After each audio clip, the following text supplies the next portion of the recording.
Kanam paper મિલમાં ભીષણ આગ, 16 કલાક બાદ પણ ધુમાડો યથાવત. હવે પ્રશ્નો વધુ ગરમ. નમસ્કાર, હું સુનિલ પટેલ. કરજણ સમાચારમાં આપનું સ્વાગત છે. કરજણના ઢાવટ રોડ પર આવેલી કાનમ પેપર મિલમાં લાગેલી ભીષણ આગે સમગ્ર વિસ્તારમાં હડકંપ મચાવ્યો છે. ચોંકાવનારી વાત એ છે કે 16 કલાકથી વધુ સમય વીતી ગયો હોવા છતાં આગ સંપૂર્ણ કાબૂમાં આવી નથી અને હજુ પણ ધુમાડાના ગોટે ગોટા આકાશમાં છવાયેલા છે. ગઈકાલે સાંજે અંદાજે 4 વાગ્યાના સમયે મિલના ગોડાઉન વિસ્તારમાં અચાનક આગ ભભૂકી ઉઠતા અફરાતફરી મચી ગઈ હતી. શરૂઆતમાં કરજણ ફાયર વિભાગ ઘટના સ્થળે દોડી આવ્યું હતું, પરંતુ આગે વિકરાળ સ્વરૂપ ધારણ કરતા મેજર કોલ જાહેર કરવામાં આવ્યો હતો. આગની ગંભીરતાને જોતા વડોદરા અને ભરૂચથી પણ ફાયર બ્રિગેડની ટીમો તાત્કાલિક બોલાવવામાં આવી અને સતત પાણીનો મારો ચલાવવામાં આવી રહ્યો છે. રાતભર ચાલેલા રેસ્ક્યુ ઓપરેશન છતાં આગને સંપૂર્ણ કાબૂમાં લાવવા માટે ફાયર ફાઇટરો હજુ પણ જહેમત ઉઠાવી રહ્યા છે. ઘટનાને વધુ સંવેદનશીલ બનાવતી બાબત એ છે કે મીડિયા ટીમોને મિલ પરિસરથી દૂર રાખવામાં આવ્યા હતા, જેના કારણે અનેક સવાલો ઉભા થયા છે. શું કંઈક છુપાવવાનો પ્રયાસ થઈ રહ્યો છે? આ મુદ્દે હવે રાજકીય ગુંજારો પણ તેજ બન્યો છે. ઘટનાની ગંભીરતાને ધ્યાનમાં લઈ કરજણ એસડીએમ, મામલતદાર અને ડીવાયએસપી સહિતના ઉચ્ચ અધિકારીઓ રાત્રિ સમયે સ્થળ પર પહોંચ્યા હતા. સવારે 16 કલાક બાદ આગ પર આંશિક કાબુ મળ્યો હોવા છતાં ધુમાડા હજુ યથાવત છે. આગ લાગવાનું ચોક્કસ કારણ હજુ સુધી સામે આવ્યું નથી. ત્યારે બીજી તરફ મિલના પ્રદૂષણ મુદ્દે જૂના વિવાદો ફરી ચર્ચામાં આવ્યા છે. સ્થાનિક આજુબાજુ આવેલા ગ્રામજનોના લાંબા સમયથી તીવ્ર ગંધ અને પ્રદૂષણને લઈ ત્રાહિમામ પોકારી રહ્યા હતા.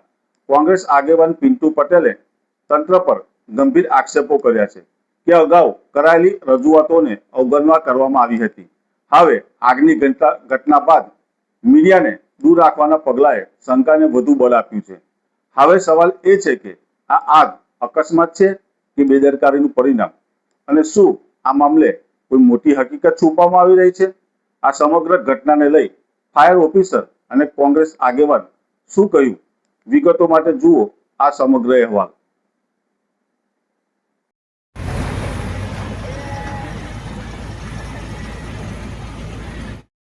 ઢાવટ રોડ પર કાનમ પેપર મિલની અંદર આગની ઘટના છે અને પોલ્યુશન બાબતે પણ અરજીઓ થયેલી. શું કહેશો આપ? જીતો જાવતો દાખલો હું જાતે છું. વેમાડી ગ્રામ પંચાયત હોય કે હું તાલુકા કોંગ્રેસના પ્રમુખ તરીકે પણ 30/9/2025 રોજ પ્રદૂષણ બોર્ડને આ બાબતની રજૂઆત અમે કરેલ છે. તેમજ નાયબ કલેક્ટરને પણ રજૂઆત કરજણ કરેલી હતી અમે 8/8/25 રોજ, અને જણાવ્યું હતું કે આરોગ્ય સાથે કાનમ પેપર દ્વારા ચેડા થઈ રહ્યા છે અને અહીંની જે દુર્ગંધ છે, અમારું ગામ અહીંયાથી 5 થી 6 કિલોમીટર છે, ત્યાં સુધી એ દુર્ગંધ આવી રહી છે.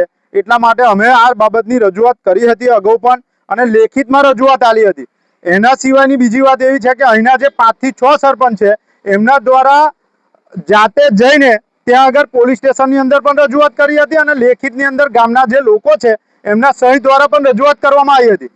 છતાં પણ લાંચિયા અધિકારી જે અહીંયા તપાસ કરવા આવતા હતા એ લાંચિયા અધિકારી દ્વારા આરોગ્યના અમારી સાથે ચેડા કરવામાં આવ્યા અને અહીંયા જે પ્રદૂષણ થતું હતું એ એમને દેખાયું ના, અને કંઈક ને કંઈક રંધાયું અને એના કારણે આ દુર્ઘટના થઈ છે. બીજી વાત એવી છે કે ગઈકાલે જ્યારે દુર્ઘટના થઈ ત્યારે મીડિયા જોડે પણ અભદ્ર વ્યવહાર કરવામાં આવ્યો. તો શું કારણ સાથે અભદ્ર વ્યવહાર કરવામાં આવ્યો અને કોણ એવો અધિકારી છે કે જે અહીંયાથી કવરો લઈ જઈને આ કંપનીને પ્રોત્સાહન આપી રહ્યો છે? જે દુર્ગંધ અમને લાગે છે, અમને 6 સરપંચોને દેખાય છે, છતાં પણ અહીંના અધિકારીઓ જે તપાસ કરવા આવતા હતા એમને દેખાતી નથી. એટલે કંઈક ને કંઈક આ કંપનીમાં રંધાતું હતું અને એના કારણે જે આ દુર્ઘટના થઈ છે અને એ દુર્ઘટનાનો ભોગ અમે બધા પણ બનીએ છીએ. એટલે આરોગ્ય સાથે આ કંપની દ્વારા અવારનવાર ચેડા કરવામાં આવી રહ્યા છે.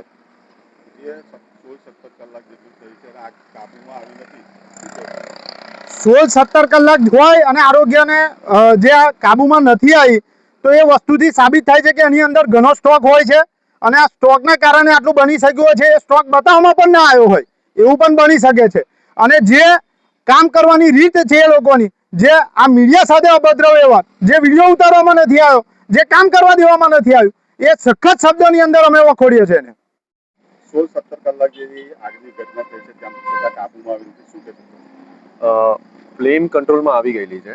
હમણાં ફક્ત સ્મોલ્ડરિંગ ઇફેક્ટ ચાલી રહ્યું છે, સ્મોક ચાલી રહ્યું છે, અને રાત્રે વિન્ડનું ડાયરેક્શન બહુ પાવરફુલ હતું, એના કારણથી ફ્લેમ ઇન્ક્રીઝ જ થઈ કરતી હતી અને કન્ટિન્યુઅસલી વોટર સપ્લાય અહીંયા અમને મળતું નહોતું. એ કારણથી થોડુંક ડિલે થઈ રહ્યું છે. વોટર સપ્લાય ના મળવા પાછળનું કારણ એમની પાસે ઇલેક્ટ્રિકલ પંપ હતું અને ઇલેક્ટ્રિક સપ્લાય કટ થયાના કારણથી પંપ ચાલી નહીં રહેતું. એટલા માટે બીજી આજુબાજુની જે કંપનીઓ છે એના પાસેથી હેલ્પ લઈને પાણીની વોટર ટેન્કર અમે ફિલઅપ કરી રહ્યા છે. સાહેબ, આ મેજર કોલ જાહેર કરવામાં આવ્યો ત્યારબાદ કયા કયા ફાઇટરોની મદદ લેવામાં આવી? જ્યારે મેજર કોલ એકચ્યુઅલી પહેલાં સ્ટાર્ટિંગમાં જ્યારે કરજણ ફાયર વિભાગ દ્વારા અહીંયા ઓબ્ઝર્વ કરવામાં આવ્યું, બધું સર્ચ કરવામાં આવ્યું, ત્યારે જ અમને ખબર પડી ગઈ કે આ વિકરાળ રૂપ લઈ શકે છે.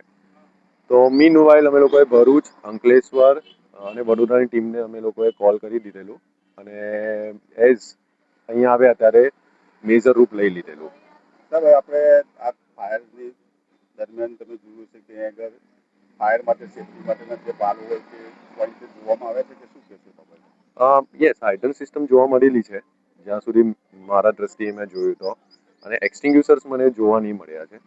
ઓકે, મે બી અંધારું હતું એ કારણથી. હમણાં ચેકઆઉટ કરીશ તો કદાચ મને જોવા મળે, એ અલગ વાત છે, પણ કાલે ફક્ત હાઇડ્રન્ટ સિસ્ટમ જોવા મળેલી હતી. મુખ્ય કારણ શું છે આગ લાગવાનું મુખ્ય કારણ? એ હમણાં હું એક્ઝેક્ટલી તમને કહી નહીં શકતો કારણ કે મને એકચ્યુઅલી ખબર નથી આના વિશે. સાહેબ, જે વાત કરવામાં આવે છે કયા વિભાગની અંદર આગ લાગી છે અને આટલું બધું વિકરાળ સ્વરૂપ ધારણ કરવા પાછળનું કારણ? એમનું સ્ટોરેજ હતું પુઠ્ઠાનું. એ પુઠ્ઠાના સ્ટોરેજમાં કશું ઇલેક્ટ્રિકલ શોર્ટ સર્કિટ એવી રીતે જે એ લોકો માહિતી આપી રહ્યા છે એના આધારિત આગ લાગેલી. અને યસ, વિન્ડ ડાયરેક્શન જેવી રીતે મેં તમને કીધું, પવન બહુ હતો કાલે અને પવનના કારણથી એ સ્પ્રેડ બહુ વહેલી થઈ ગઈ. આ દરમિયાન કોઈ કેજ્યુલિટી અંદર છે સાહેબ? નહીં સર, કોઈ કેઝ્યુલિટી નથી હાલ. Thank you.